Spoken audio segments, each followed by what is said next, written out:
Ladies and gentlemen, the session scoop is about to begin.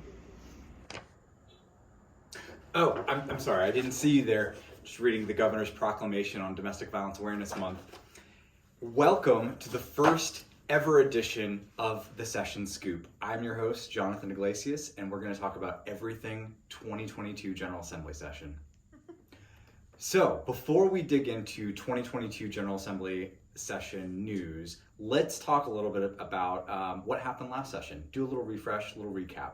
So you may remember one of the big items that we were advocating for, all of us, all across Virginia, were resecured appropriations to the Sexual and Domestic Violence Prevention Fund, the brand new fund that is intended to build out our capacity to do prevention work in Virginia and supplement and augment some of the few federal dollars that are coming into Virginia to do rape prevention work.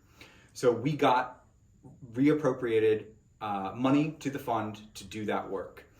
Another thing that we were successful around was the inclusion of those convicted of family abuse as ineligible to purchase, transport, or possess firearms, lethal firearms, after conviction. Another thing that we were very successful in doing with the help of a broad coalition of justice seekers was, for the first time ever, passing bills to abolish the death penalty in Virginia. A huge historical piece of legislation that we couldn't have done alone and that we were happy to be a part of. Another big issue that we were successful in accomplishing last session, we made expungement and criminal records and access to safety and justice more widely accessible for victims of human and sex trafficking.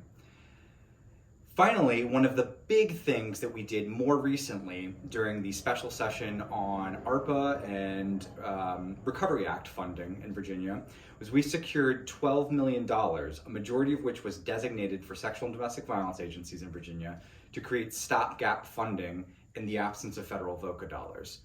That was a huge effort working with the governor's office, administration, DCGS, and all sorts of state and local partners to pull that one off. We did an incredible amount of work with your help, and we could not have done that alone.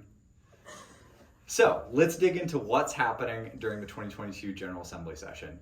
We have a whole list of legislative and budget priorities. In order to spare you and save a little time, I'm going to focus on the biggest ticket items now and encourage you, if you haven't already, to sign up for Legislative Advocacy Day, being held virtually around the state, where we will have a full legislative briefing on what our priorities are and let you know how to get plugged in and set up with visits with your legislators and how to raise your voice on behalf of survivors. The big things that we're really working on this session, or at least two of the big things, are related to funding, related to sustainability, related to infrastructure, related to our ability to thrive as a movement.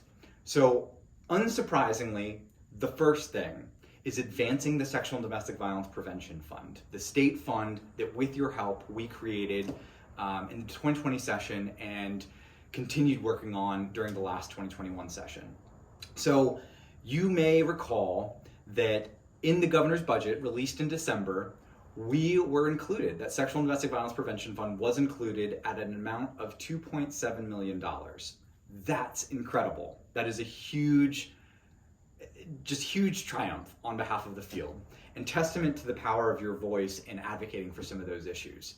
However, in order to allow the Prevention Fund to do what it was truly meant to do, to really grow our capacity in Virginia to do sexual and domestic violence prevention work in our communities, we believe that we will need $4 million over the course of the biennium to reach at least 1/2 of our sexual and domestic violence agencies across the state. So that's what we're asking for. $4 million in biennial appropriations to the Virginia Sexual and Domestic Violence Prevention Fund, and a commitment from the General Assembly and the administration, the incoming administration, to get these funds out to agencies on the streets working as soon as possible.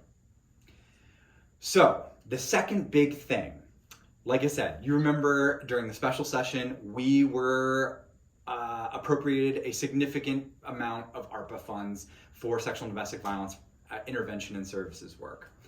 There are still quite a few federal ARPA dollars on the table, unallocated in Virginia.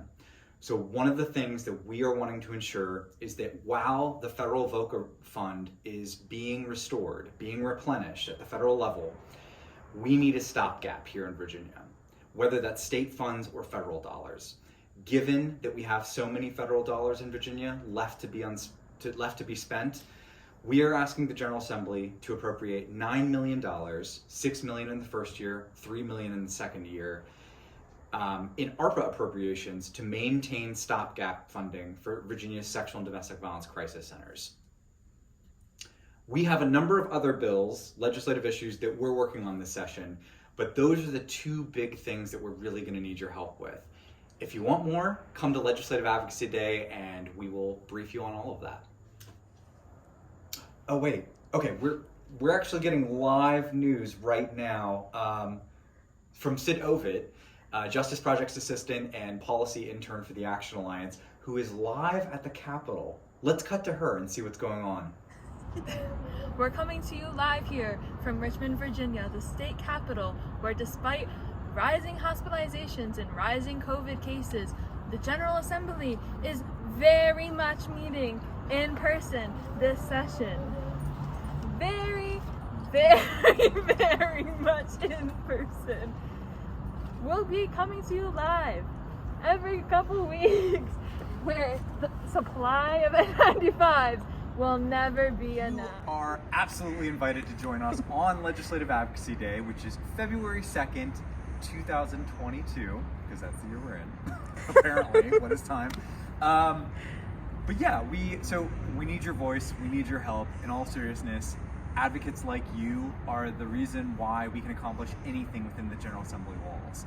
We, of course, have wonderful champions, wonderful allies here, but you have the superpower of knowing exactly what is happening in your community and what it is that survivors need. Please join us for Legislative Advocacy Day. Despite the General Assembly meeting in person, we are doing it virtual. Almost every member of the General Assembly is hosting virtual meetings. You can always call, you can email, you can tweet. We're encouraging you to stay safe and to engage with us in that way. For anyone who wants to make an in-person run to Richmond with their legislator to meet in person and talk with them, do so masked, be safe, be vaxxed. But you are absolutely welcome to do that. Legislators are also in the building. They're also having in-person meetings. And if you need help setting up those meetings, happy to help you with that. Join us for LAD February 2nd, 2022.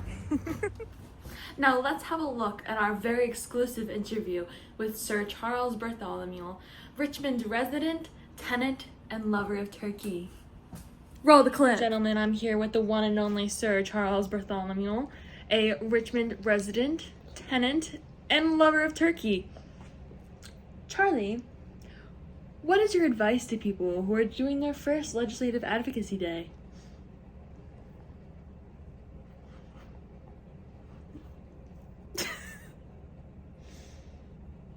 Great. Thank you so much for your time today. Hope to see you on the Senate floor soon. And that was my exclusive interview with Sir Charles Bartholomew. Thank you for joining us on our very first edition of the Session Scoop. Back to you in the studio, Jonathan. Thanks everyone for tuning into this first very special edition of the Session Scoop. We will be seeing you, hopefully tuning in bi-weekly, twice a month during session, and look forward to giving you updates there. Now, a quick word from our sponsor.